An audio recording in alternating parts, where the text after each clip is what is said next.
Um bom dia aí a todos os professores, dar um bom dia aí a todos os estudantes, um bom dia ao nosso convidado de hoje, que é o Antônio Carlos Navarro.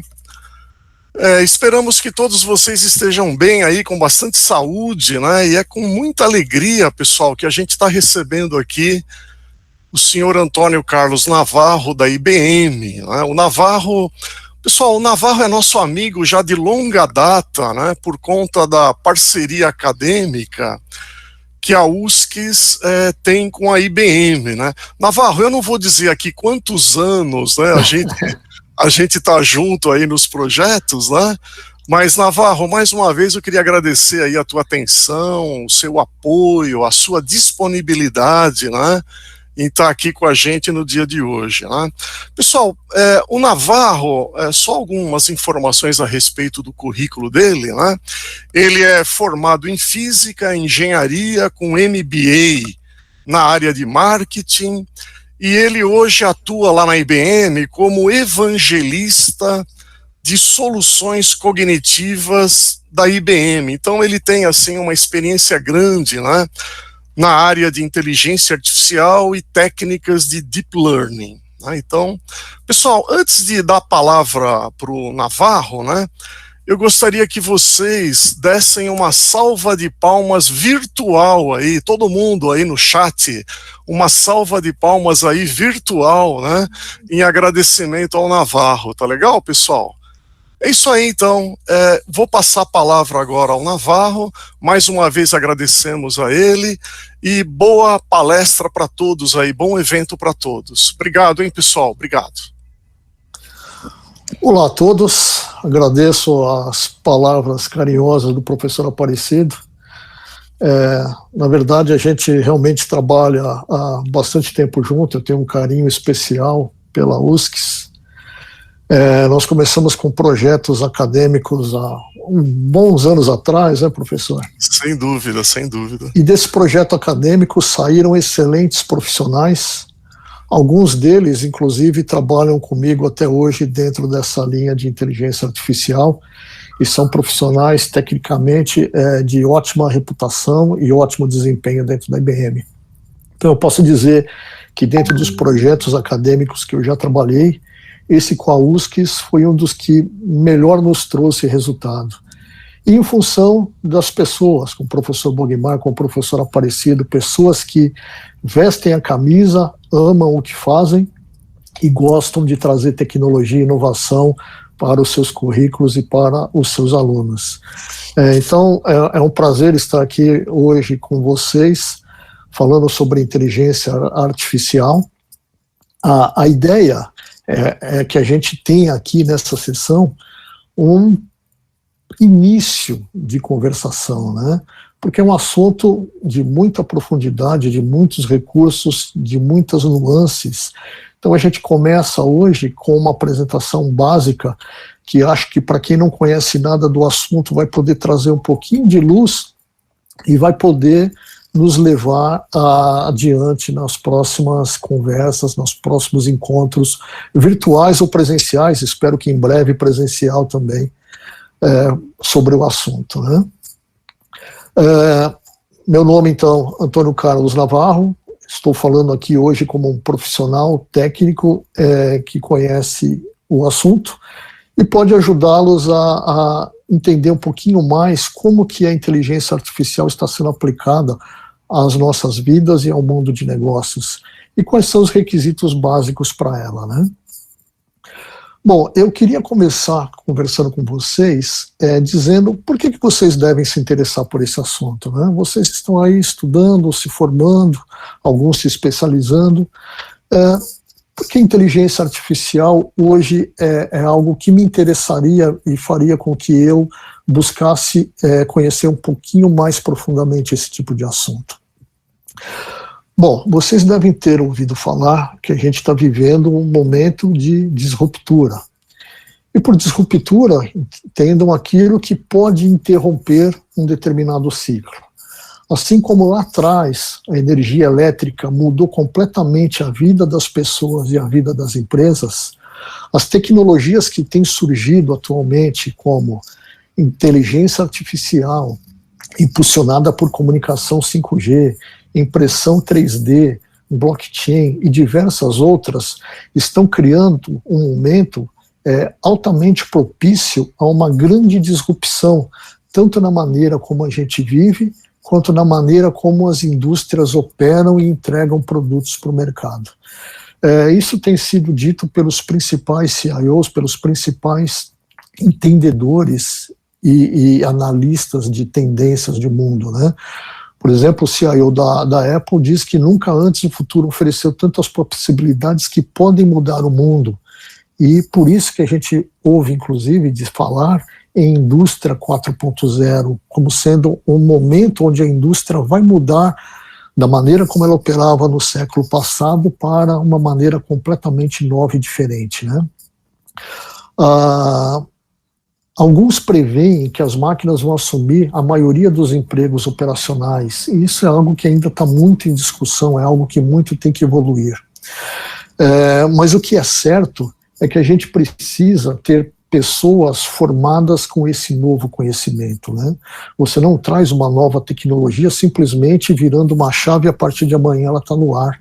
Você precisa ter pessoas preparadas para trabalhar com isso, pessoas preparadas com conhecimento bastante profundo para que possa implementar tudo isso dentro das empresas. Então é um momento disruptivo, não apenas do ponto de vista de vida e de maneira como as empresas operam, mas também do ponto de vista de conhecimento. A gente tem muito mais informação e muito mais coisas a nos familiarizarmos e a buscarmos especialidade.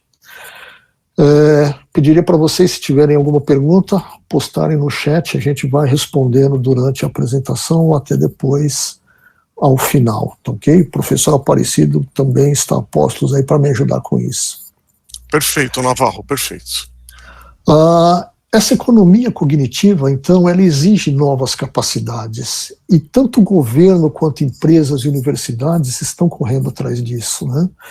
A onda veio de uma maneira assim extremamente forte e muito rápido.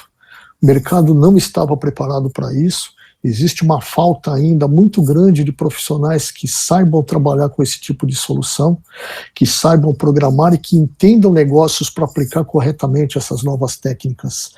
Então nós temos um trabalho muito forte sendo realizado por universidades, por empresas que são as principais interessadas hoje por um gap muito grande, uma falta muito grande de profissionais, e também de governo que tentam incentivar. O governo chinês está investindo fortemente nesse tipo de tecnologia. O governo americano está investindo fortemente nesse tipo de tecnologia. É realmente algo que tem um grande potencial de mudar as nossas vidas e vai mudar. Eu trouxe aqui para vocês também um retrato de Brasil. Isso é uma pesquisa que o LinkedIn lançou a questão de 10, 15 dias, falando sobre as 15 profissões emergentes no Brasil já para 2020. Então vejam aqui que cientista de dados aparece ali em 5º lugar, engenheiros de dados aparece em 6º lugar, especialista em inteligência artificial aparece em 7º lugar. Mas quando a gente fala de outras profissões aqui citadas, como especialista em sucesso do cliente, gestor de mídias sociais, engenheiro de cibersegurança, representantes de vendas, todos eles podem ser clientes potenciais dessas técnicas de inteligência artificial. Então, na verdade, a gente está dizendo que nós estamos num momento altamente favorável a que esses profissionais ganhem projeção e ganhem mercado. É o momento de se destacar, é o momento de ir mais a fundo nesse tipo de soluções e nesse tipo de aprendizado. Vamos partir do básico, né?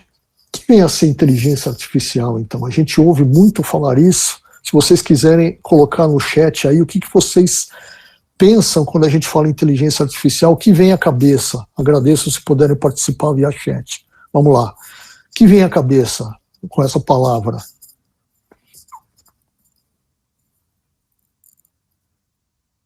O pessoal está tímido ainda, professor. Então, vamos lá. Vamos lá, pessoal. Vamos escrever no chat aí, então. Aline, obrigado Aline, Médicos Robôs, Leandro Frederico, Automação, Heitor Henrique, perfeito, fim do mundo, Tiago, Vida Artificial, Caio Henrique, Inovação, Robôs, Paulo Henrique, uma réplica da mente humana na máquina, uau! Gente, nós vivemos muito ainda presos àquilo que Hollywood nos traz, àquilo que o cinema nos traz, né? E muita gente, quando pensa em inteligência artificial, ainda pensa naqueles robôs, no fim do mundo, máquinas assumindo o controle de tudo, finalizando como é a vida humana e passando a nos escravizar. Bacana. Outras pessoas já acham que inteligência artificial é uma mágica que vai resolver todos os problemas, ou é como um santo, como um Deus, com um grande poder e que vai mudar tudo ao nosso redor, né? Na verdade, todos esses conceitos que a gente adquire assistindo televisão, vendo algumas reportagens, vendo ficção, não passam disso, né? Ficção. Inteligência artificial está muito longe de ser algo que possa dominar o mundo e tomar controle de uma nave espacial, tomar controle da Terra, tomar controle de pessoas, né? Não é nem mágica, nem tecnologia milagrosa. Inteligência artificial é o uso de matemática e estatística aplicada a grandes volumes de dados, né? É algo muito palpável, algo que nós, durante a nossa formação em matemática, em engenharia, em física, temos bastante familiaridade com esse tipo de coisa. Nós ainda estamos bastante longe daquelas máquinas que pensarão e tomarão decisões assim brilhantes, né? Nós estamos, se a gente pensar na linha da Apple, onde você evoluiu desde o iPod até chegar nos smartphones de hoje, que são verdadeiros computadores, nós ainda estamos ali no momento do iPod, no primórdio da inteligência artificial. Tem muita coisa para surgir, apesar de não ser um conceito novo, né? O conceito de inteligência artificial passou a ser colocado no mercado na década de 60, onde se pensava nas primeiras máquinas trabalhando de forma autônoma. E por que foi difícil e demorou tanto para ela se tornar uma onda de sucesso como é hoje? Lá atrás, servidores para você com alta capacidade para executar esse tipo de solução eram extremamente caros. Hoje, com placas gráficas tipo GPU, você consegue ter um processamento paralelo muito forte e processar algoritmos de maneira muito rápidas e baratas. Você conseguir informação e armazenar informação também era muito caro. Hoje, com a explosão de conectividade, nós gerando informações o tempo todo, sensores, câmeras, tudo isso traz uma gama muito grande de informação que pode ser usada. Então, esse é o motivo de que hoje a inteligência artificial já é uma realidade forte. Apesar dela estar no primórdio e não ser ainda tudo aquilo que se espera da inteligência artificial, ela já tem uma série de possibilidades muito boas, né, que podem nos ajudar na nossa vida, em cidades inteligentes, e pode ajudar também as indústrias a se destacarem. Eu vou dar alguns exemplos sobre isso enquanto a gente estiver falando sobre o assunto. Vamos fazer um comparativo aqui do que se espera da inteligência artificial, e a gente teve um comentário muito bom, que foi do Paulo Henrique Calbianco, onde ele falou, uma réplica da mente humana em máquinas. Muito próximo disso, Paulo Henrique, muito bom o seu comentário, né? O que nos caracteriza, o que caracteriza a inteligência humana hoje? Nós temos uma capacidade muito grande para analisar e aprender, né? Desde que criança, e enquanto evoluímos como humanos, nós temos uma capacidade de buscar coisas novas, aprendizados novos, como isso que a gente está vivendo agora, né? E aprender com tentativas, aprender com acertos, aprender com erros, e melhorar a maneira como a gente se comporta, a maneira como a gente responde a determinado estímulo. Nós temos também uma capacidade muito forte para tirar conclusões a partir daquilo que a gente analisou e aprender.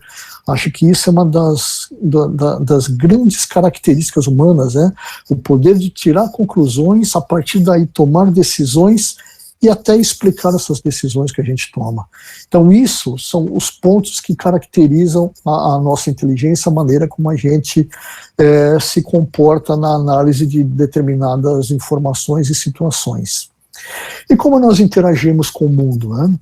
Através da visão, através da audição, através da fala, nossos sentidos em geral. O que nós buscamos como engenheiros para a inteligência artificial é justamente aquilo que o Paulo Henrique colocou, né? Simular a inteligência artificial, a inteligência humana através de máquinas e informações ou dados, né?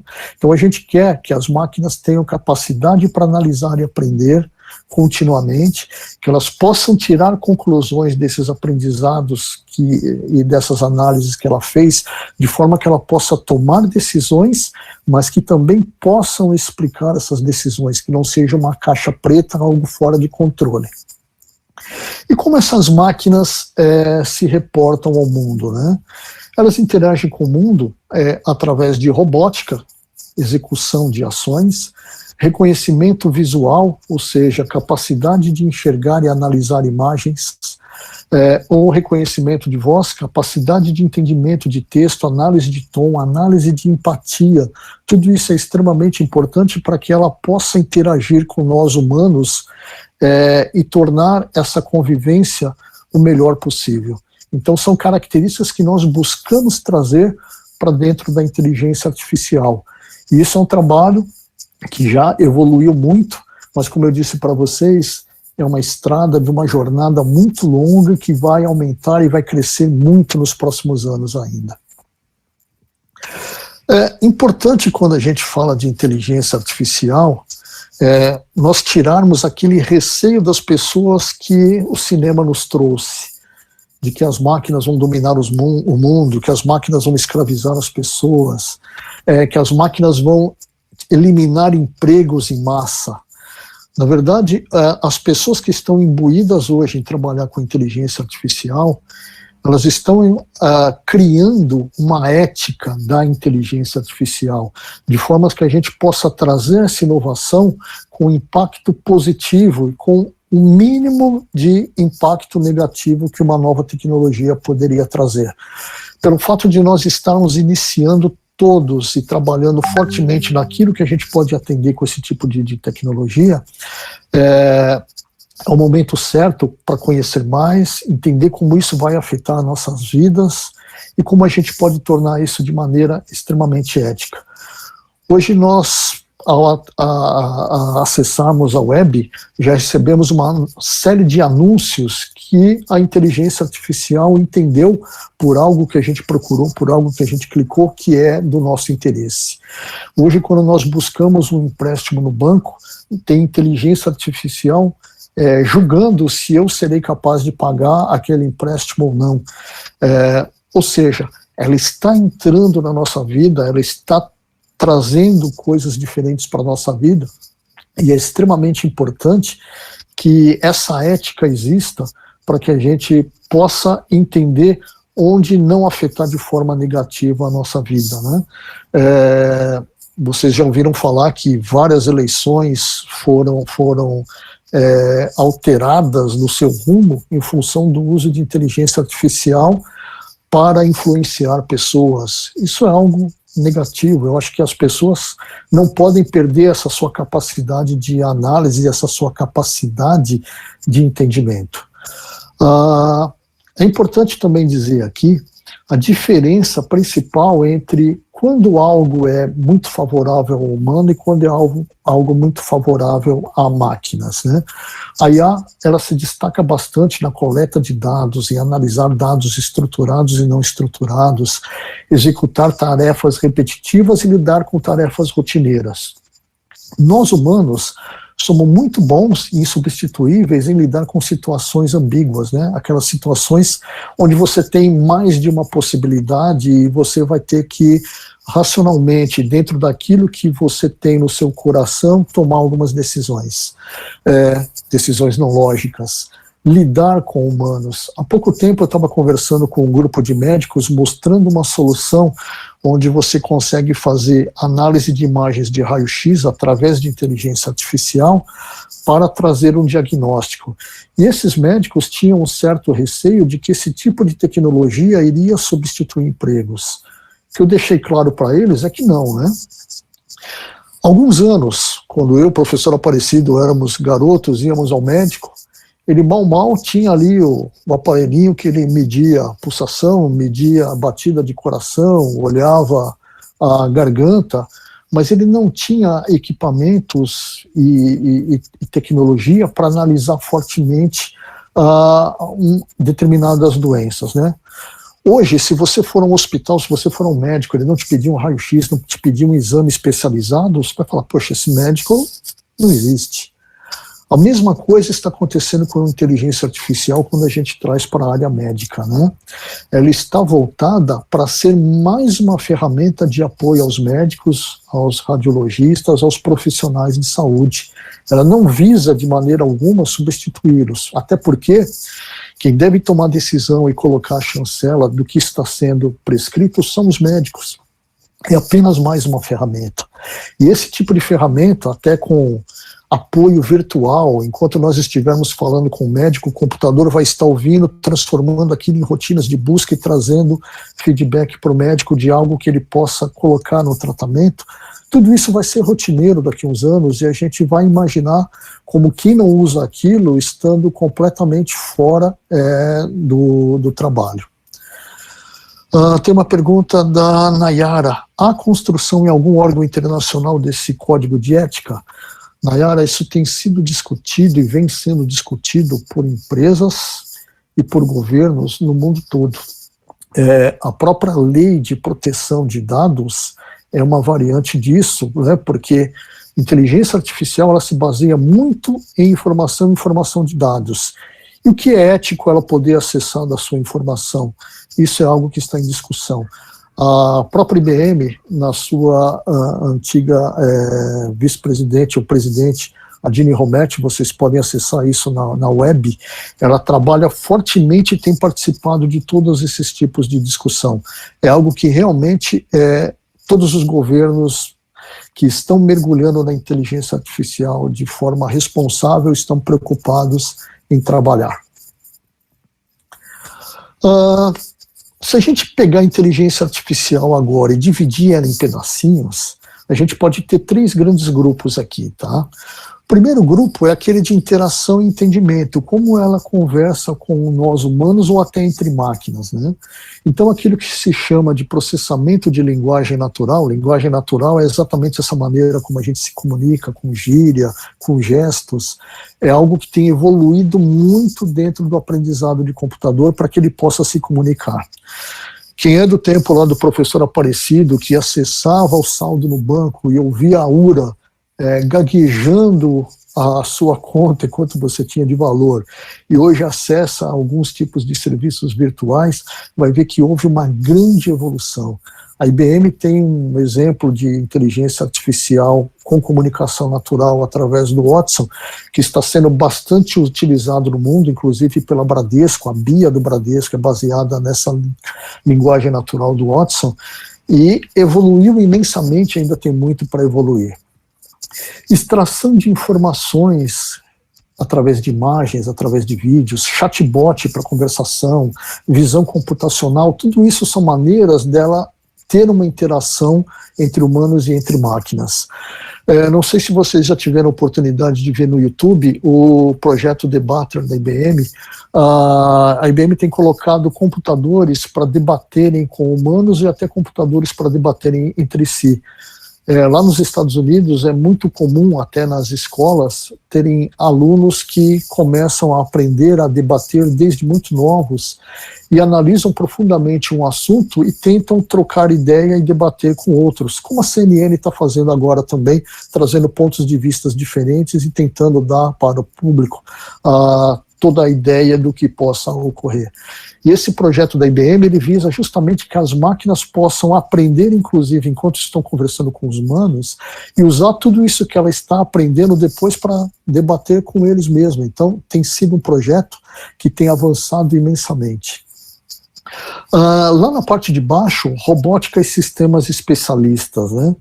Nós temos ali serviços, atividades industriais repetitivas. Essa já é a parte operacional, a parte de manuseio mesmo. Agora, aqui ao centro, raciocínio e aprendizado, é onde está o coração ou o cérebro da inteligência artificial, né? Análises preditivas, processamento de imagens e vídeos, inferência, técnicas de machine learning, técnicas de deep learning. Esses são o uso de algoritmos matemáticos aplicados a grandes volumes de dados para que a gente possa extrair informação, decisão e aprendizado de máquina. Eu falo muito de dados e informações, né? E geralmente vem à nossa cabeça aquilo que eu tenho armazenado dentro de um banco de dados. Pode ser desde uma planilha Excel até um banco de dados realmente corporativo, onde a empresa armazena informações como o que eu comprei, onde eu moro, quem eu sou, telefone, dados de contato e etc. Mas dados vai muito além disso, né? Informação vai muito além disso. Esses dados que eu coloquei para vocês, que a gente obtém em Excel, que a gente obtém nos bancos de dados empresariais, são aquilo que a gente chama de bancos de dados estruturados, porque eles têm uma estrutura bem bonitinha. Agora, vocês concordam que quando eu tenho um medidor de água, de luz, de gás na minha casa, quando eu tenho imagens de câmeras, quando eu tenho mídias sociais com muita informação, isso também são dados que podem ser usados, mas eles não estão ali bonitinhos, preparados, prontos para usar. É aquilo que a gente chama de dados não estruturados. Tenho duas perguntas aqui, uma do Cássio. Você acha que a privacidade vai acabar? Cássio, tudo tem dois lados, tá? Se a gente pensar hoje em que as empresas podem extrair informações do Navarro para me trazer melhores serviços, me trazer melhores sugestões, aquilo que realmente me interessa e pode me fazer sentir feliz com determinado atendimento, é um ponto positivo. Se a gente pensar que esses mesmos dados podem ser usados por outras pessoas para criar elementos maliciosos, para invadir minhas contas, para tentar tirar minha privacidade, saber onde estou, me seguir, isso é o lado negativo. Então, a gente ainda está no momento muito inicial desse tipo de discussão. Essa Lei Geral de Proteção de Dados no Brasil, ou a própria lei que foi criada fora do Brasil, ela, no momento inicial, ela amarra muito, e ela não vai permitir que as empresas tirem proveito de algumas informações que elas poderiam trabalhar para te trazer serviços diferenciados, e mais para frente eu vou mostrar alguns exemplos disso. Então, com o tempo, vai se buscar um meio termo, vai se buscar algo que se ajuste. Eu creio que privacidade total é muito romântico, mas ela não atende também aquilo que a gente espera obter do mundo, né? Então, eu acho que vai ter um meio termo. Essa é a opinião do Navarro. Uma pergunta da Nayara. Na robótica, a AI poderia ajudar na expansão para Marte? Olha, Nayara, poderia, e a NASA é uma das empresas que mais utilizam hoje inteligência artificial dentro dos processos. A gente tem aí muitas possibilidades, mas você vai ver ao longo dessa apresentação aqui que tem muito mais coisa interessante que a gente possa usar, tá?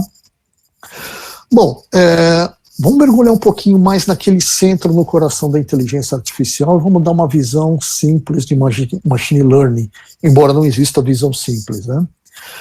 Como eu falei para vocês, machine learning é o uso de matemática aplicada a dados para que você possa extrair visões, para que você possa extrair análises, para que você possa extrair associações. Isso que a gente chama de algoritmos de machine learning. Algoritmos, para quem não conhece a palavra, pode ser entendido como uma receita, como uma rotina, né? Então, quando eu crio uma rotina para todo dia de manhã fazer determinado exercício correndo ao longo de uma determinada região, medindo pulsação em determinados instantes, Isso é um algoritmo que eu criei para aquela minha rotina matinal. Então, os algoritmos são rotinas que os computadores vão executar, baseados em profunda matemática e estatística, para que eles possam analisar dados, analisar informações e extrair algo que possa ser útil daí. Esses algoritmos podem ser divididos em alguns grupos, tá? Geralmente, as pessoas falam em 3 grupos: aprendizado supervisionado, aprendizado não supervisionado e aprendizado por reforço. Eu adicionei o Deep Learning. O Deep Learning, apesar dele estar dentro dos outros 3, eu quis colocar um capítulo à parte dele, porque é hoje o que nós temos de mais avançado para análise de imagens, análise de voz, para algumas situações de inteligência artificial. Machine Learning hoje está sendo vista pelos principais empresas, CIOs, dirigentes de empresas, como uma ferramenta bastante útil. Por quê? Normalmente você analisa situações baseado no seu conhecimento, na sua experiência, naquilo que a gente chama de seu feeling, seu sentimento, né?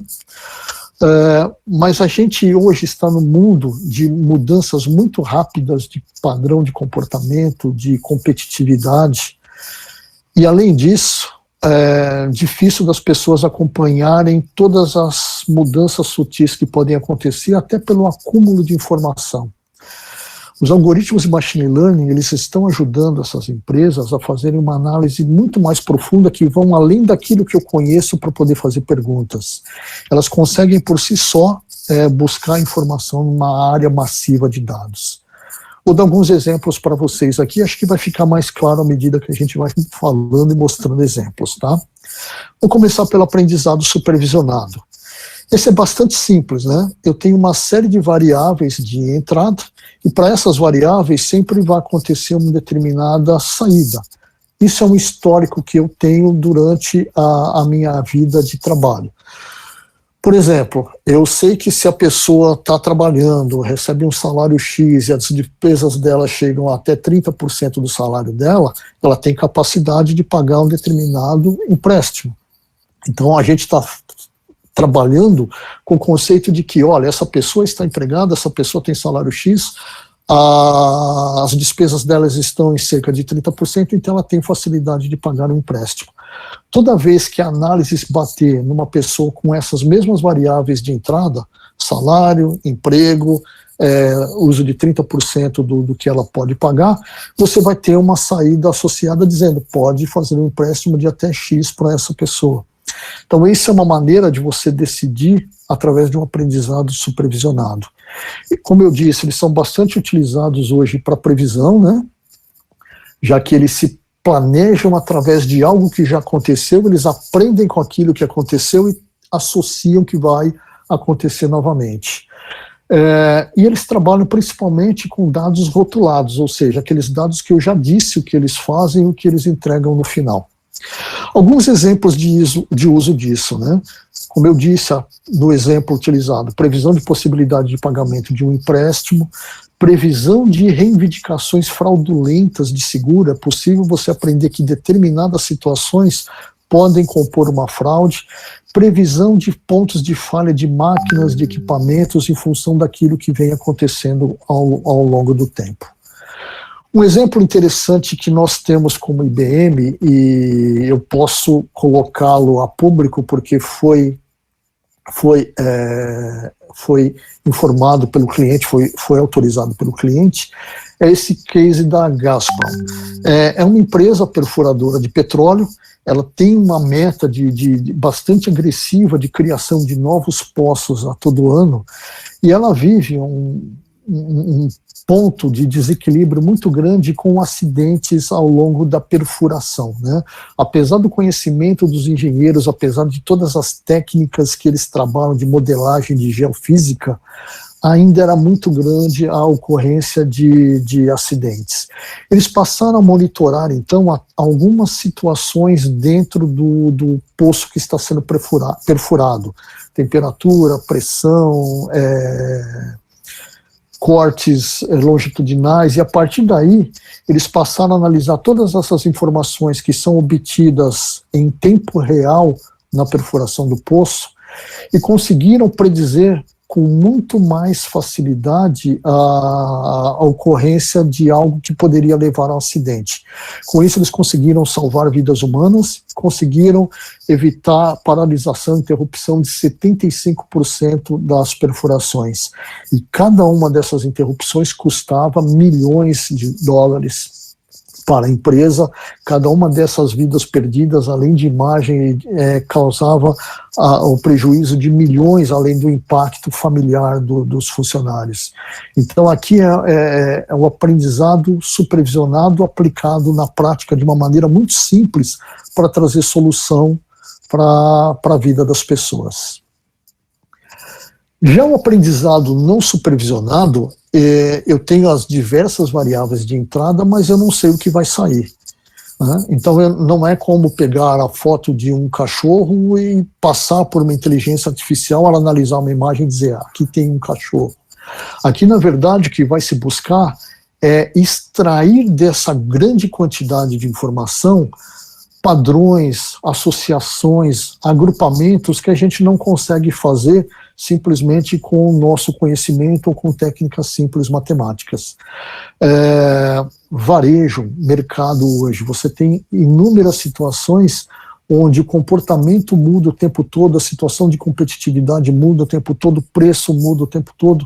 Isso são situações onde você precisa analisar essas imagens muito a fundo para rapidamente fazer associações e buscar algo que ela possa trazer. Alguns exemplos de uso de aprendizado não supervisionado: segmentação de clientes, recomendação de filmes e vídeos, Netflix, YouTube, que a gente recebe o tempo todo, usa-se disso, né? Ele analisa aquilo que a gente assistiu, analisa outras pessoas que assistiram os mesmos filmes, quais seriam os próximos que eles assistiram, que eu ainda não vi, e me trazem isso como recomendação. O próprio YouTube, quando eu estou ouvindo músicas, ouvi um Beatles, ele vai saber que eu gosto de rock, ele vai saber que eu gosto de um determinado gênero musical e vai começar a me trazer sugestões de músicas que eu posso buscar. E como ele faz essas sugestões? Analisando pessoas com os mesmos gostos que eu, o que elas ouviram que eu ainda não ouvi. Classificação de imagens, dizer se, olha, isso é um gato, é um cachorro, isso é um câncer de mama, isso é um raio-x normal. Detectar spam e-mails, tudo isso são exemplos de situações onde você pode usar aprendizado não supervisionado. De novo, a gente traz um caso de uso aqui, e essa é uma clínica chinesa. Lá na China, doenças cardiovasculares e cerebrais são uma das principais causas de mortes. Então eles criaram uma rotina lá dentro dessa clínica que era, não importa aqui você veio na clínica, você vai responder todo um questionário que visa criar uma base de informação para que eles pudessem analisar a sua tendência a ter problemas cardiovasculares e cerebrais. Os médicos começaram a achar isso muito complicado, né? Primeiro porque eram questionários, mesmo que você tabule, a identificação fica complicada. E como eu poderia cruzar informações com outros dados? E eles chegaram à conclusão que eles tinham ali algo que não vinha sendo usado, que eram imagens, né? Raio-x, diversos tipos de exames, de tomografias, de imagens que eles obtinham também informação dos clientes e que a partir dali eles poderiam fazer outras análises e começar a buscar tendência para essas doenças cardiovasculares e cerebrais. Então foi criada uma aplicação baseada em aprendizado não supervisionado que faz a análise dessas imagens, cruza com todos aqueles dados de diagnósticos de hereditários e familiares que eles coletaram, e a partir daí eles agrupam pessoas que podem ser tendenciosas a esse tipo de doença e já trabalham com a prevenção de forma bastante antecipada. Vejam que isso está sendo aplicado largamente em várias clínicas do mundo todo, esse tipo de inteligência artificial, como eu falei, não substituindo médicos, não substituindo profissionais de saúde, mas como uma ferramenta adicional de informação para que eles possam tomar suas decisões de tratamento. Bom, Deep Learning, ou aprendizado profundo, né? Geralmente, Deep Learning são aqueles realizados naquilo que a gente está chamando hoje de redes neurais. O que são redes neurais? Na verdade, são maneiras que a gente segmenta aquelas informações que estão entrando com suas variáveis e com seus pesos em vários layers, em várias faces, para que a gente possa fazer análise como o cérebro humano faz, dividindo a informação em vários neurônios e no final juntando tudo aquilo e tomando sua decisão, né? Então o que o Deep Learning faz é receber aquela quantidade de variáveis, distribuir isso através de neurônios que vão fazer análises separadas e ter o peso para cada um. Quando eu trago para uma rede neural uma imagem de um cachorro, ele vai quebrar essa imagem do cachorro em pedaços que serão divididos dentro desses layers de redes neurais, dentro de cada um desses neurônios artificiais, e a partir daí ele começa a fazer a imagem interna de aprendizado do que compõe um cachorro. Quando ele receber uma próxima imagem que ele não conhece, ele vai tentar quebrar essa imagem nos mesmos moldes que ele fez com aquela imagem conhecida do cachorro, para que ele possa identificar o quão próximo aquilo seria de um cachorro, de um gato, de um tigre, de um leão, de acordo com o aprendizado que ele criou. Hoje, a técnica mais utilizada para você fazer análise de imagens, fazer análise de voz, ela consegue trazer níveis de acuracidade bastante interessantes. Por outro lado, é uma caixa preta, né? Em função das decisões que ela toma dentro dos neurônios aí, do que está trazendo de pedaços daquilo que a gente imputou como informação e dos pesos, não se consegue ter um entendimento de como ela chegou à conclusão que aquilo pode ser com 70% um cachorro ou não. Então, com isso, você acaba tendo aqui, para algumas situações onde você tem alta regulamentação e precisa explicar o resultado final, uma não possibilidade de usar o Deep Learning. Tem uma pergunta da Nayara: qual a diferença de Deep Learning e de aprendizado não supervisionado? O volume de dados? Na verdade, o Deep Learning, Nayara, como eu disse no início, quando vocês analisam, quando o mercado analisa machine learning, ele tem dividido isso em aprendizado supervisionado, não supervisionado e por reforço. Eles não colocam o Deep Learning como também um pilar. Eu coloquei, apesar do que o Deep Learning pode estar aplicado dentro do supervisionado e dentro do não supervisionado, para explicar melhor essa técnica de separação. Mas o Deep Learning você pode entender como sendo um subconjunto do Machine Learning e que está presente dentro dos outros 3 aprendizados. Tá? Alguns casos de uso: previsões em oncologia genética e relações função-gene. Vocês têm ouvido falar recentemente, com toda essa pandemia, de diversos órgãos que estão quebrando o genoma do vírus, do coronavírus, para poder fazer análise. Como eles fazem isso? Através de redes neurais, né? Isso é usado amplamente pelos cientistas fazendo esse tipo de análise. Análise de imagens médicas, como eu disse para vocês, e o próprio exemplo que eu usei de treinamento não supervisionado, né? Eu recebo a imagem de um raio-x, quero saber se naquele raio-x de uma mama é uma mama normal, ela tem câncer, se for um câncer, se aquilo pode ser algo muito agressivo ou não. Reconhecimento de ações em vídeo. Estou monitorando um campus universitário e quero reconhecer armas brancas ou armas de fogo. É algo que você consegue fazer com esse tipo de solução. Um exemplo muito bacana de uso real do Deep Learning pela IBM é o torneio de Wimbledon, tá? Não sei se vocês sabem, mas nesse torneio de tênis podem acontecer até 8 partidas simultâneas. Existe uma necessidade de que a mídia, assim que as partidas terminem, mostrem os resultados, mas também mostrem aqueles melhores momentos para que o público que não assistiu aos jogos fique informados a respeito do que está acontecendo. Então tem toda uma equipe de análise de mídia que ficam monitorando o acontecimento do jogo e ao final dele extraem essas informações para passar para a mídia. Vocês devem imaginar que você analisando 8 jogos simultaneamente, extraindo essas imagens dos melhores momentos, não é algo tão simples de fazer. Eles passaram a utilizar, então, a solução de inteligência artificial da IBM, baseada em ferramentas de Deep Learning, e em função de reação do público, aqueles gritos que o público traz, aplausos, eles conseguem conectar os melhores momentos e extrair as imagens de ação nos poucos momentos que antecederam os aplausos, as vaias ou qualquer reação do público. Com isso, feito de forma automática, o trabalho do analista fica muito mais simples, ele só tem que fazer uma análise final, uma triagem final, e já encaminha isso poucos minutos após a finalização do jogo, para que a mídia mundial possa colocar isso em sites, colocar nos jornais, colocar nos telejornais e já fazer a propaganda da informação.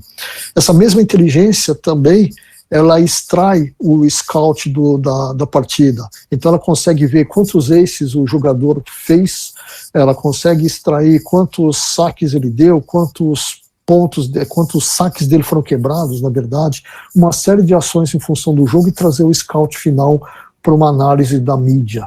É um ponto bem interessante. Aprendizado por reforço é talvez o meu preferido, não sei como vocês vão agir, mas eu acho que é um dos que estão vindo também com bastante recursos para o mundo, né?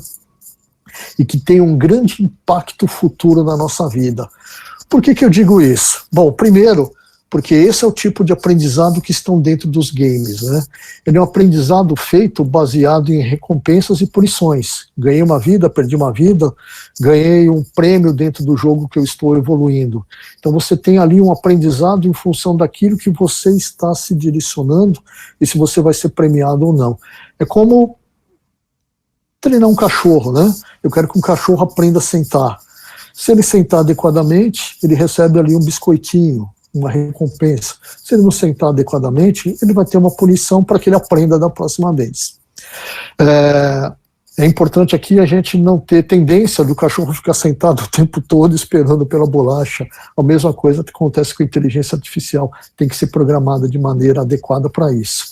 Ela está sendo muito utilizada hoje dentro de algo que vai mudar as nossas vidas, como eu disse para vocês, que são os veículos autônomos.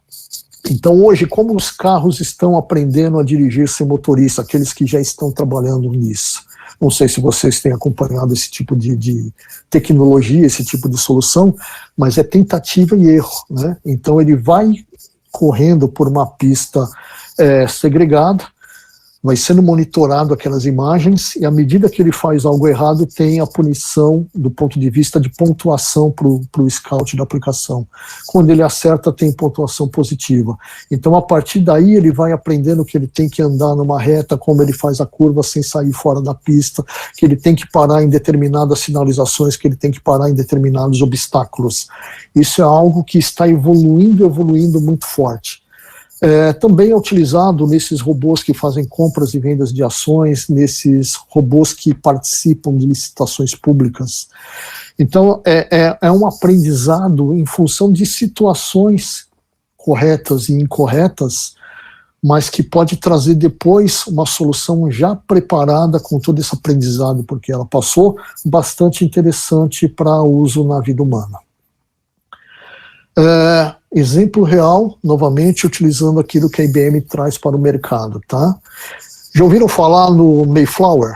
Mayflower foi um navio, acho que foi o primeiro, que trouxe pessoas de Plymouth para América, Estados Unidos, né? Quando não era Estados Unidos, ainda era uma colônia inglesa.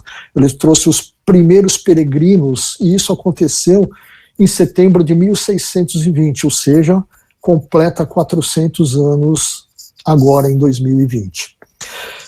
Foi um dos primeiros navios, ou das primeiras viagens a cruzar o Atlântico, mas ela ficou famosa justamente em função de levar os peregrinos que povoaram os Estados Unidos. Bom, comemorando os 400 anos do Mayflower, alguns institutos na Inglaterra prepararam uma experiência para poder trazer para o público novidades em relação ao que está acontecendo nesse mundo. E essa novidade vai ser o primeiro navio autônomo, o primeiro navio sem tripulação e sem passageiros, né? Ele vai ser utilizado pelos cientistas com uma série de equipamentos para fazer coleta de informações no oceano, de rotas, de situações de poluição, principalmente com plásticos, de análise de vida animal. Mas o fato é que ele já vem em treinamento. Se vocês entrarem no YouTube e procurarem por Mayflower Autonomous Ship, vocês vão ver que ele já vem em treinamento em algum tempo de forma controlada, justamente para quê? Para esse aprendizado por reforço. Ele está usando tecnologia de servidores Power da IBM de alto poder computacional, aliado a soluções de conhecimento de visão computacional e soluções de punição e premiação de acordo com aquilo que ele encontrar e soluções de tomada de decisões, além de outras, né? Então esse navio hoje, ele tem um design extremamente moderno. Esse da esquerda que tem aqui, do lado direito da figura, você tem os dois comparativos, aquele de 1620 e esse de 2020. Esse navio ele já está pronto hoje para evitar que ele bata contra um iceberg, que ele bata contra uma pequena embarcação, contra um navio, contra um animal. Ele está preparado para buscar a sua rota e para criar determinadas paradas onde ele vai extrair informações que vão ser utilizadas pelos cientistas. Um caso extremamente interessante de algo que pode se tornar, no futuro, rotineiro da nossa vida, né? Carros autônomos, veículos autônomos, navios autônomos. Você já encontra isso em pequena escala em uso em aeroportos para hotéis, pequenos trechos totalmente controlados, mas a perspectiva é que isso, quando tiver uma ética incorporada à decisão computacional em relação para onde ela vai e o que ela faz, e também uma regulamentação bem forte em relação a isso, deve se tornar rotineiro na nossa vida, né? A Uber, por exemplo, é uma das empresas que mais investem nesse tipo de situação hoje, como um futuro para os seus carros conduzidos por aplicativos. Bom, eu mostrei rapidamente aqui para vocês esse centro da raciocínio e aprendizado. E não quero tornar maçante a apresentação, então a gente não vai entrar nessa situação de hoje, na área de interação e entendimento, na área de robótica, mais a fundo nessa análise de imagens, mas eu já vou fazer uma pequena brincadeira com vocês, numa aplicação real de visão computacional, tá? O que é visão computacional e qual que é a importância de dados? Bom, hoje nós temos câmeras e sensores espalhados por todo lado, né? Desde os nossos celulares, a gente colocando imagens, mídias sociais, câmeras de monitoramento. A gente está vivendo um Big Brother onde informações e imagens são obtidas e podem ser analisadas para extrair de informação. É comum, nós temos hoje nas cidades centrais de monitoramento que ficam buscando situações irregulares para agir de forma policial, né? E isso hoje é feito por pessoas que ficam o tempo todo olhando para os vídeos, mas essas pessoas vão falar do Corinthians, vão falar do Big Brother, vão falar de novela, vão ao banheiro, vão tomar um café, elas perdem momentaneamente pedaços de algo que possa estar acontecendo. Então você pode ter hoje uma inteligência acoplada a esse tipo de situação para que se extraia informações, como eu falei, olha, uma arma branca, uma arma de fogo, uma batida de veículos numa determinada estrada, um veículo fora da pista, um veículo mal estacionado, um veículo caminhando em dia de rodízio que não deveria estar nas ruas, pessoas que não estão guardando o distanciamento social, pessoas que não estão utilizando máscara. Tudo isso são coisas que a inteligência artificial pode ajudar a muito rapidamente detectar e trazer informação para as pessoas. O uso dessa computação visual hoje já está em todos os segmentos de indústria, né? Então, automotiva, eu falei aqui de carro autônomo, mas também algumas inspeções visuais de pintura, de montagem, de rebarba, têm sido utilizados hoje a inspeção através de inspeção visual. Na área de fabricação, análise de circuitos impressos para ver se os componentes estão montados corretamente, análise de entrada de matéria-prima para ver se ela não tem fissura, se ela não tem nenhum problema. Em finanças, análise de ações de forma gráfica, né? Saúde, análise de imagens de raio-x, de tomografias e etc. Análise de filas, análise de distanciamento, varejo, análise através de vitrines inteligentes de mercadorias que te agradam, que poderiam trazer diferenciais, cidades inteligentes, monitoramento para que tudo a gente possa ter algo correndo, fluindo com segurança e melhor para as pessoas.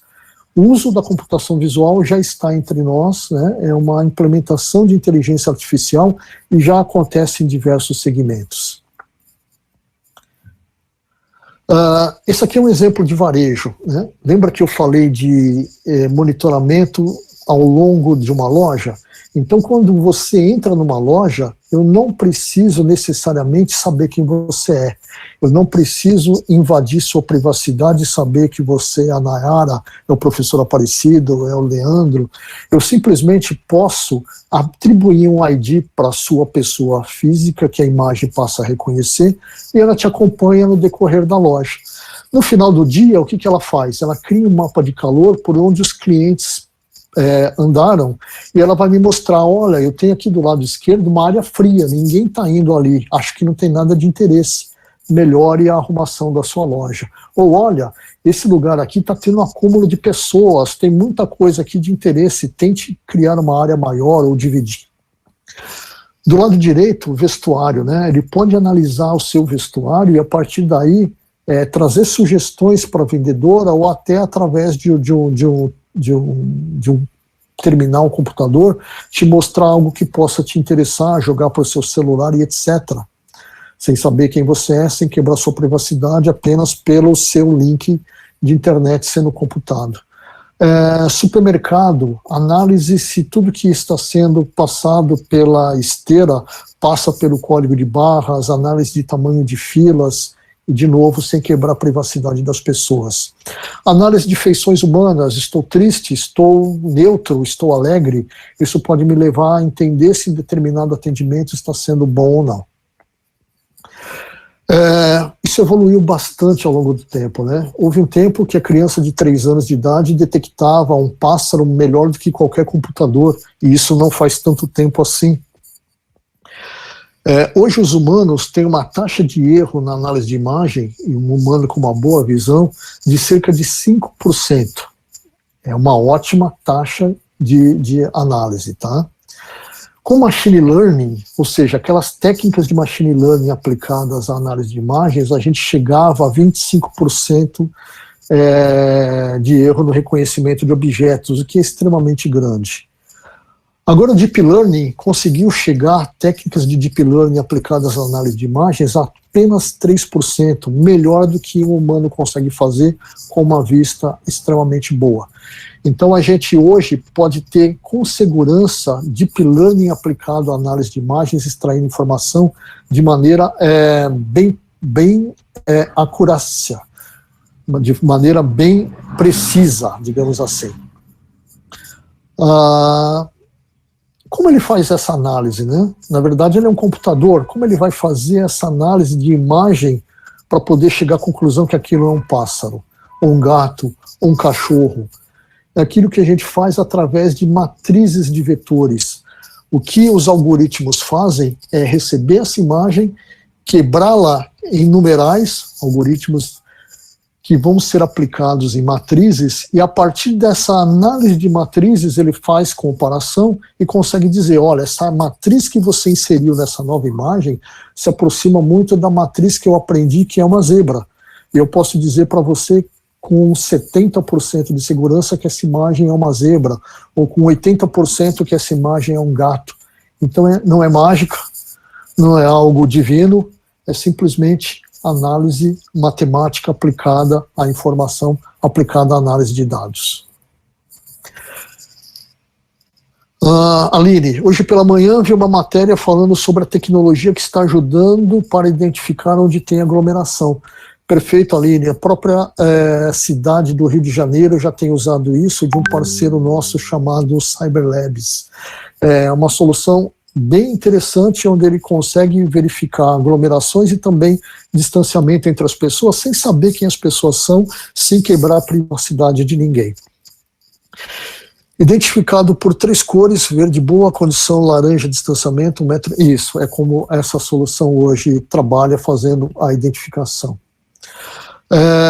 Essa operação através de uma rede neural, então, o que ela faz é quebrar essas imagens através daqueles layers que eu falei para vocês, em fragmentos, de forma que ela possa analisar separadamente esses fragmentos, fazer comparação de forma muito rápida e te trazer um resultado, se aquele seria um cachorro, um gato, uma arma de fogo, uma arma branca ou algo parecido. Mas isso vai além, né? Vocês conhecem essas pessoas que estão aqui? Vejam dois homens extremamente parecidos. Um deles é o humorista Will Ferrell, participa de vários filmes, e o outro, o Chad Smith, não sei se vocês conhecem, mas é o baterista do Red Hot Chili Peppers. E com a mesma roupa, eles parecem até a mesma pessoa. E vejam que a gente consegue, através de reconhecimento facial hoje, dizer quem é um e quem é o outro.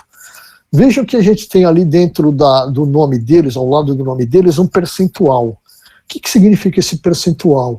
A certeza que a inteligência artificial tem de que um é o Will Ferrell e o outro é o Chad Smith. Por que ela muda? Porque ela aprendeu através de fotos, através de determinadas imagens, e à medida que eles vão movimentando o rosto, que eles vão fazendo algumas expressões faciais, essa identificação pode melhorar ou piorar. Então aí você tem um grau de identificação da pessoa ou não. Bom, como eu coloquei para vocês, um dos grandes dificultadores da implementação disso hoje é nós termos as pessoas com um grande conhecimento do uso desses algoritmos, de quais são os algoritmos melhores e também das melhores informações precisas para que ele possa tomar decisão, né? Se a informação que eu estou colocando ali é imprecisa, eu posso ter uma inteligência artificial que vai me trazer resultados não precisos.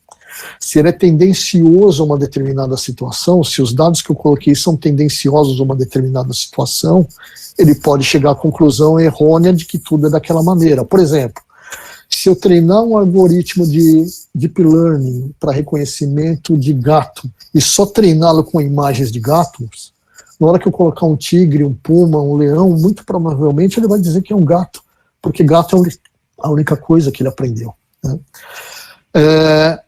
E como conhecer esses algoritmos a fundo se eu não sou um grande programador, se eu não sou um grande matemático, se eu não sou um grande estatístico? Então as indústrias têm buscado hoje ferramentas para automatizar isso. Uma dessas ferramentas que a IBM disponibiliza chama-se IBM Visual Insights. Ela é gratuita para uso acadêmico, é uma das ferramentas que eu tenho conversado com o professor Aparecido justamente para a gente levar para o uso pelos alunos dentro da USCS durante seu processo de aprendizado desse tipo de solução. Mas o que ela faz, né? Eu posso trazer imagens para dentro dela com cut and paste, drag and drop, arrastando, e depois eu faço uma rotulação dessas imagens dizendo, olha, isso aqui é um cachorro, isso aqui é um gato, isso aqui é uma imagem de um raio-x normal, isso aqui é um raio-x com Covid, isso aqui é um raio-x com pneumonia. Ou posso rotular, olha, aqui tem pessoas não cumprindo o distanciamento de 1,5 metro. Dentro da ferramenta, ele já tem as redes neurais montadas e criadas para esse tipo de análise. Então ele roda de forma automática, bastando clicar no botão, vejo que ela trouxe as imagens, rotulei, e ele passa a executar o treinamento da inteligência artificial. Eu não preciso programar a rede neural, eu não preciso me preocupar com detalhes de construção da lógica da aplicação que está lá dentro. E ao final, ele me traz um modelinho que aprendeu a dizer, olha, isso aqui é uma imagem de Covid, isso aqui é uma imagem de raio-x normal, olha, isso daqui é uma pintura com problema, isso aqui é uma pintura boa, olha, isso aqui são pessoas que não estão cumprindo distanciamento necessário para a pandemia, isso aqui é uma pessoa que não está usando máscara. Então ele já traz um modelo que depois, como ele já aprendeu, eu posso simplesmente implementá-lo numa determinada câmera, num determinado local, e ele vai ficar monitorando e procurando dados daquilo que ele aprendeu. Posso refazer esse aprendizado no momento que for necessário, trazendo novas imagens, novas categorias para dentro da ferramenta. Como essa ferramenta trabalha, então? Crio o dataset ou a base de dados rotuladas, a base de imagens rotuladas. Essa aqui é bolacha champanhe, isso aqui é bolacha salgada, isso aqui é bolacha piraquê. Rotulei, passo a usar uma ferramenta que ele me permite expandir dados. Para que serve isso? Muitas vezes eu não consegui muitas imagens para ensinar a inteligência artificial o que ela precisa aprender. Então a ferramenta tem um recurso dentro que me permite, a partir das imagens que eu trouxe, aumentar essa base de dados, fazendo cortes, fazendo inversões verticais, inversões longitudinais, mudando cor, trazendo ruído. São recursos que me ajudam a aumentar o conjunto de dados ou dataset que eu tenho para análise. Depois ele faz o aprendizado e finalmente eu trago isso para o mercado para me dizer, olha, isso é uma bolacha inteira, isso é uma bolacha pela metade, isso é uma bolacha maisena, isso é uma bolacha champanhe e assim por diante. Principais funcionalidades que essa ferramenta faz. Ela pode classificar imagens. Então o exemplo que eu dei é um raio-x de tórax normal, é um raio-x com Covid. É um cachorro, é um gato. É uma casa com piscina, é uma casa sem piscina. Ela pode fazer detecção de objetos dentro de uma imagem. Essa pessoa está com máscara, essa pessoa está sem máscara. Isso é um automóvel, isso é uma bicicleta, isso é um ônibus, isso é um caminhão. Ela pode fazer segmentação da imagem. Dentro desse veículo eu tenho ali um amassado, eu tenho um risco, eu tenho qualquer tipo de dano. Dentro dessa geladeira eu tenho garrafas de Coca-Cola, garrafas de Fanta, garrafas de Guaraná. Ou reconhecer ações, né, como eu dei o exemplo para vocês do Wimbledon. O público se exalta, eu sei que ali tem um grande momento, então ele consegue captar essa ação que aconteceu um pouco antes e separar. Reconhecimento de ações quando eu estou passando uma mercadoria pelo código de barras, se eu deixei de passar algo por engano ou não, tudo isso pode ser feito de forma automática através dessa ferramenta, com recursos de programação já integrados. Eu não preciso ser um grande programador, um grande conhecedor da solução. Bom, eu peguei essa ferramenta e resolvi trazer uma brincadeirinha para a gente ver um exemplo de construção de uma solução desse tipo e dos problemas que eu teria quando eu não tenho os dados de forma racional para ser utilizado dentro do aprendizado da máquina, tá? Então, qual que é o objetivo aqui? Entender os conceitos de computação visual e suas aplicações, entender requerimento e importância da preparação de dados, ou seja, aquela rotulação, e implementar esses modelos treinados para buscar resultados depois. Quero deixar claro que o uso das imagens que eu fiz aqui é para mera classificação e apresentação de uma brincadeira para vocês, né? Não caracterizam nenhum juízo por parte do Navarro, por parte da IBM, em relação a credo, em relação à raça, em relação à etnia, em relação ao aspecto físico, psicológico, nada. Simplesmente peguei algumas imagens de modelos para a gente poder usar, tá? Qual que é o objetivo dessa aplicação? Eu quero buscar potenciais modelos para São Paulo Fashion Week baseado na imagem e seguindo padrões que a moda determina como sendo modelos potenciais. Então, qual que é o objetivo da aplicação? Ela vai me mostrar duas classes, modelos e não modelos, com grau de confiança de 50% para cada uma dessas categorias. Que tipo de dados nós utilizaremos nessa aplicação? Estou partindo de fotos, poderia ser um vídeo, poderia ser um filme, mas eu estou usando fotos, padrões de PEG ou PNG, para que a gente possa extrair padrões, tá? Que operação a aplicação vai realizar com as imagens? Ela vai fazer conversão se for necessário, vai extrair os padrões daquilo que pode caracterizar um modelo ou não, e ao final ela vai me dizer se aquilo é uma pessoa que eu devo contactar para fazer parte da São Paulo Fashion Week ou não. Nessa rotulação, se as imagens não estiverem de acordo com uma boa definição, pode ser necessário um pré-processamento, tá? O que vai ser feito aqui é uma classificação utilizando fusão computacional a partir de dados rotulados. A rede neural que a gente vai usar é uma CNN, tá? GoogleNet está dentro da ferramenta, como eu falei para vocês, e o que se comporta dentro da rede neural é uma caixa preta. A gente não tem conhecimento de como ela toma decisão baseado na imagem das pessoas que ela captou e comparou com a base de dados de aprendizado, tá? Então vamos ver o que acontece aqui. Essa é a carinha do IBM Visual Insights, e veja que a gente tem 4 partes de trabalho. Primeira, a criação desse conjunto de dados do dataset, preparação dos dados ou rotulação, eu vou dizer o que é modelo, o que é não modelo para a máquina aprender, o treinamento do modelo, ou seja, usar a rede neural para que ela aprenda dentro dos conjuntos de dados que eu coloquei o que é modelo e o que não é, e finalmente a inferência disso, ou trazer resultados disso para o mundo real. Então esse foi o dataset que eu peguei na web, em revistas especializadas de moda, e criei aqui um conjunto de dados baseados em modelos loiras famosas, tá? Então tem todo um conjunto de pessoas que hoje são modelos reconhecidas, são loiras, e a gente criou essa base de dados. E eu criei um outro dataset que eu rotulei. Veja que eu faço o arraste da imagem para cá, e eu dou um select na imagem, e a partir daí eu digo o que essa imagem é, adiciono um label, se é modelo ou não modelo. Então criei um outro dataset com pessoas não famosas, que eu estou atribuindo o dizer de que não são modelos, são pessoas comuns, tiradas de imagens de dia a dia, de situações específicas da web, tá? Bom, qual tipo de processamento a gente vai realizar então? Como eu falei para vocês, uma classificação de imagens através de uma rede neural chamada GoogleNet, que está integrada à ferramenta. Aqui são alguns setups que eu posso fazer, não vale a pena agora a gente entrar no detalhe disso, mas quando vocês forem utilizar a ferramenta no aprendizado, a gente pode mostrar com muito mais informação o que nós temos ali.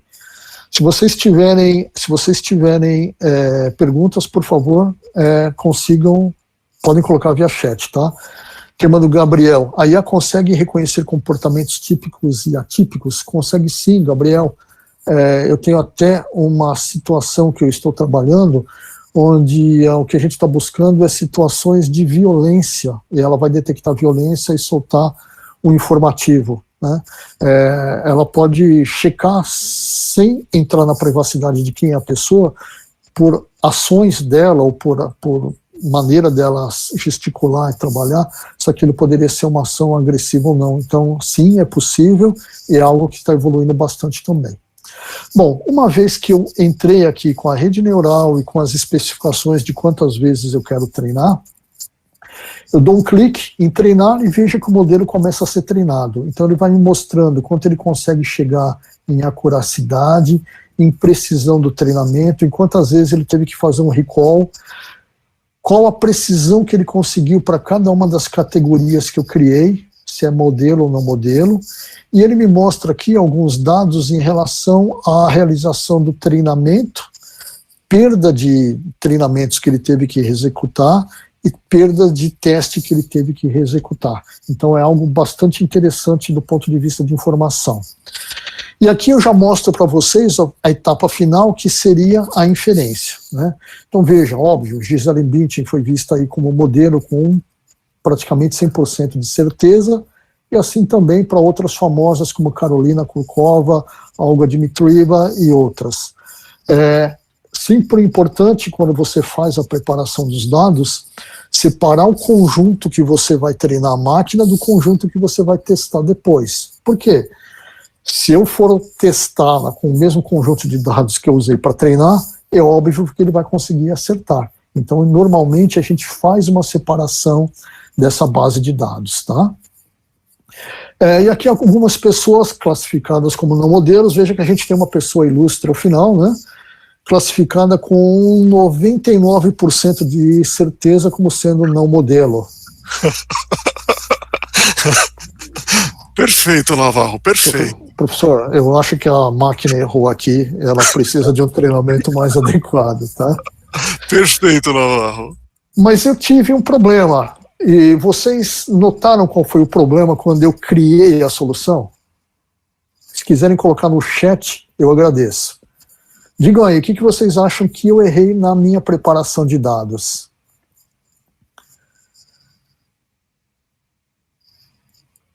Alguém arrisca?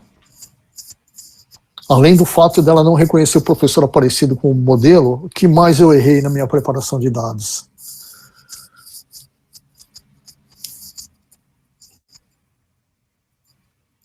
Vamos lá. Eu criei um dataset de modelos loiras. Então, quando ele olha qualquer imagem que não seja de uma loira, o que acontece? Ele acha que não é modelo.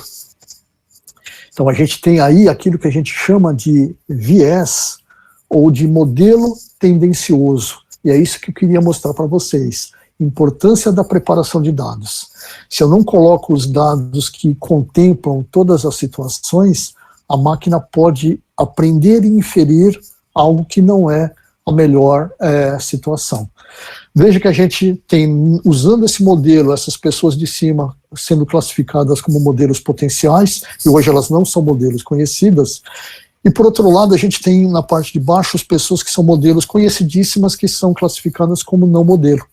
Ou seja, um erro muito forte na criação da base de dados. E isso vale para qualquer coisa que eu faça em inteligência artificial, em qualquer um dos algoritmos que a gente faça uso. Além do algoritmo ser o mais correto para aquilo que eu quero fazer, os meus dados têm que ser precisos e têm que envolver todas as situações e ser balanceado. A ferramenta Visual Insights, ela me traz aqui um mapa de calor do que ela usou para analisar. E veja que ela se baseia muito na cor dos olhos e na cor dos cabelos para dizer se a pessoa é modelo ou não, né? Então, para as meninas também não ficarem tristes, esses são vistos como modelos e esses não, né? Claramente um erro de tendência da nossa ferramenta aqui. Mas isso pode ficar pior ainda, tá? Esse cara é visto como modelo também com quase 100% de certeza, né? Então vejam como é importante a preparação de dados. Vamos fazer uma análise dessa preparação de dados que a gente fez? Primeiro, totalmente desbalanceado, né? Eu tinha 482 imagens de loiras, 192 imagens de pessoas não loiras. O train loss, desse gráfico que eu tenho do lado, reduzindo muito rápido, e o test loss muito mais alto, me indica justamente que eu tenho dados insuficientes, que meu banco de dados não está adequado. Então esse gráfico é usado justamente para a gente poder fazer essa análise. Então a gente tem um modelo tendencioso, um modelo ineficiente em identificar se uma pessoa pode ser candidata ao São Paulo Fashion Week ou não. Vamos criar um segundo dataset? Eu fiz tudo isso já e preparei e coloquei no PowerPoint para a gente não perder tempo com toda aquela parte de treinamento, leva alguns minutos para criar ao vivo, mas poderia estar fazendo ao vivo, tá? Vamos lá, vamos melhorar nesse nosso dataset. Então, no nosso dataset de modelos, agora nós colocamos pessoas não loiras, que também são modelos famosas, extraídas de revista. Fizemos a mesma coisa no não modelos e passamos a rodar. E obtivemos ali uma curiosidade melhor, uma precisão melhor. E vejam que agora ele consegue classificar modelos, sejam loiros ou não, e não modelos, sejam loiros ou não. Então a gente tem ali uma gama muito mais interessante de trabalho. Ficou muito melhor o modelo que eu quero trabalhar, tá?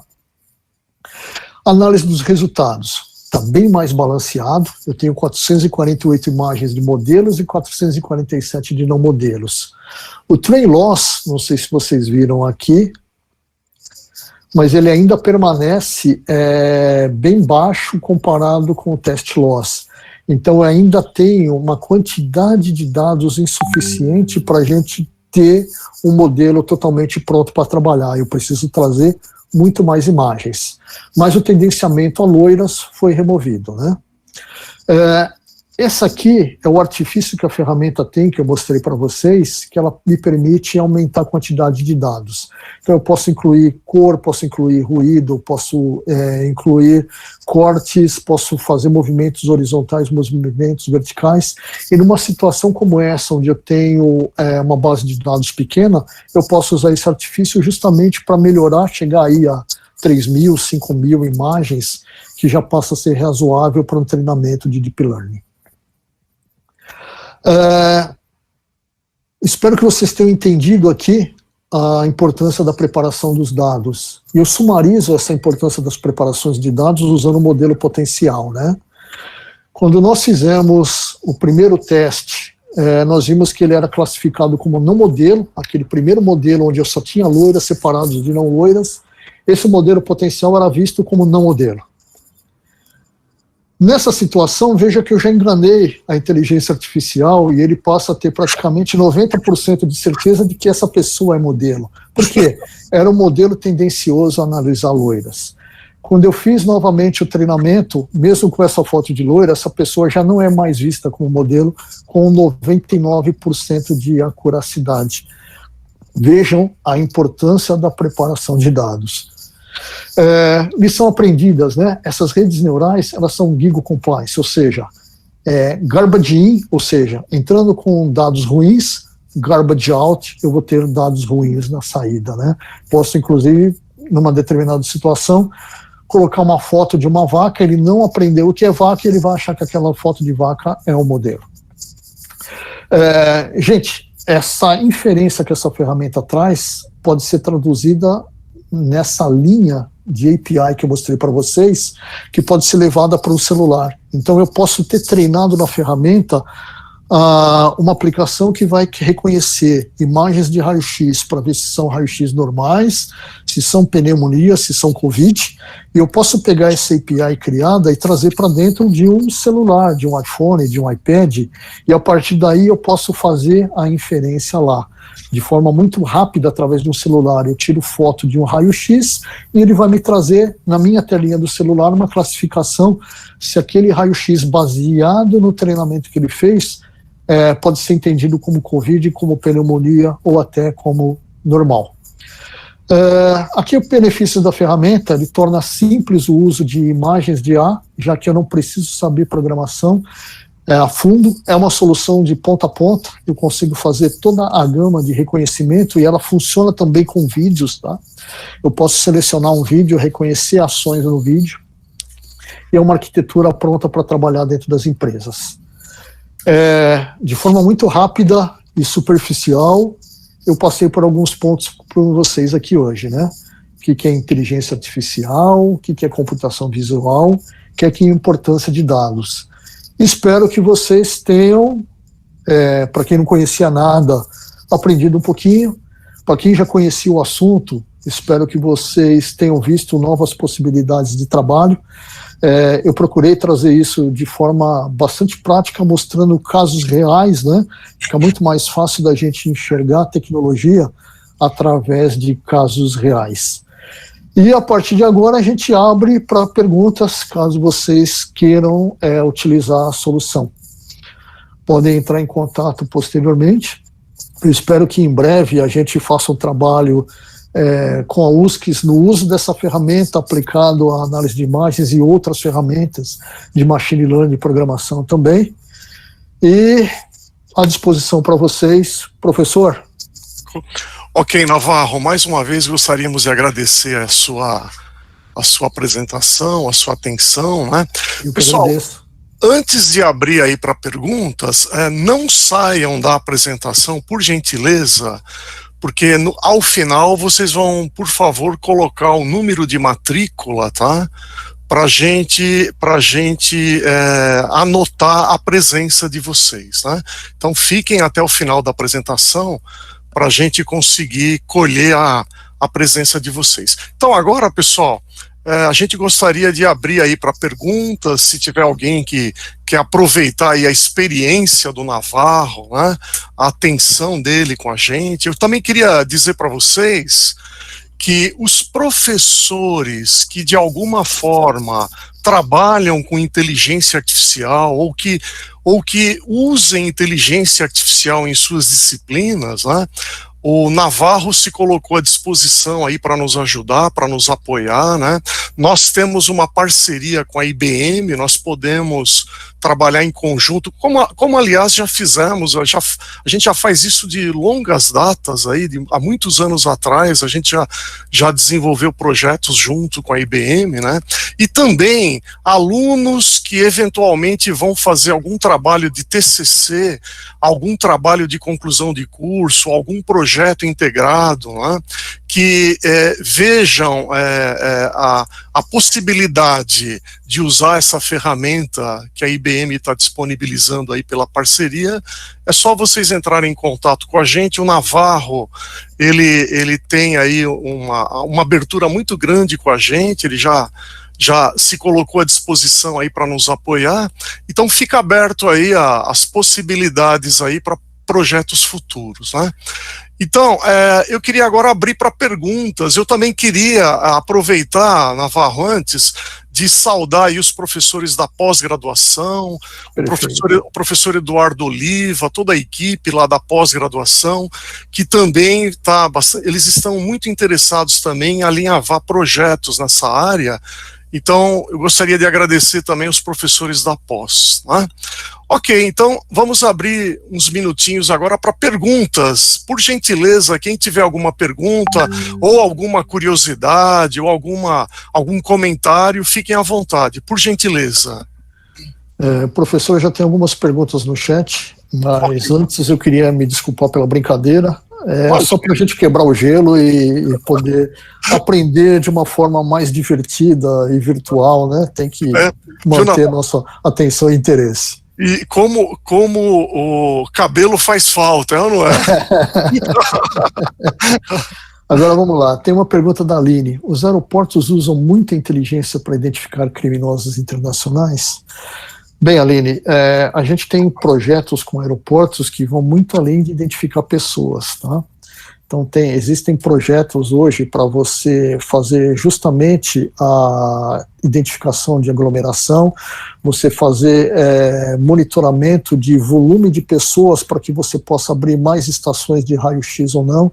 Existe monitoramento através de inteligência artificial daqueles carrinhos que carrega-se bagagem, que as pessoas abandonam por todos os setores do aeroporto e ficam pessoas procurando de maneira não estruturada, através de inteligência artificial, eles já podem ser levados diretamente aonde os carrinhos estão, né? E sim, também é possível usar hoje dentro da privacidade a busca de determinadas pessoas. Isso deve mudar um pouquinho quando a Lei Geral de Proteção de Dados estiver aberta. Por isso que eu falei para vocês que a gente tem um dilema aí que deve melhorar com o tempo, né? O quanto eu consinto em abrir mão de minha privacidade para que eu esteja mais seguro, né? Para que se monitore uma pessoa perigosa do lado, uma pessoa armada do lado, o quanto mais aberto eu estou a uma determinada tecnologia a reconhecer quem eu sou, para saber que eu tenho interesse por um determinado restaurante como o Olive Garden e eu estou passando perto dele e me informar que eu estou ali do lado, né? O quanto eu poderia abrir mão da minha privacidade para um sistema de monitoramento, avaliar que eu estou com os freios do automóvel desgastados, encaminhar para o mecânico próximo, me informar que tem mecânico próximo dentro daquela situação, ou verificar que o batimento do meu coração está regular enquanto eu estou dirigindo, saber que aquilo pode ser um sinal de problema cardíaco e rapidamente me informar qual que é o hospital mais próximo, informar o hospital que tem uma pessoa provável cardíaca chegando lá, informar a minha família de que eu estou tendo um problema e estou me dirigindo para determinado hospital. Então isso são coisas que no futuro a gente vai ter que decidir mesmo, né? Se o nível de privacidade que a gente quer condiz com o nível de segurança, de facilidades e que a gente pode ter ali. É algo que a gente vai ter que analisar de verdade, tá? Mas voltando à sua pergunta, Aline, sim, é bastante utilizado em aeroporto.